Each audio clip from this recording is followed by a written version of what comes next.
Hi guys, today we will talk about how to turn off moments update alerts on your WeChat app. We'll go to figure out this solution or know how you can do that on your WeChat app. All you have to do, you just go down here, you click here on me, then it's going to take you to next window here, like you say, and you just click here on settings. Then it's going to take you to settings window here.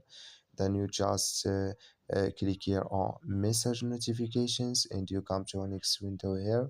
Then you go down and you come here to moments update alerts. You click here on this color or this mark, and like you see color, it's gone. That's my moments update alerts, it's turned off now. So that's all you have to do to turn off this mark on your account. Just follow these ways and it's going to work with you. I wish now you are get it. Thank you for your watching. Don't forget to support us by liking, subscribe.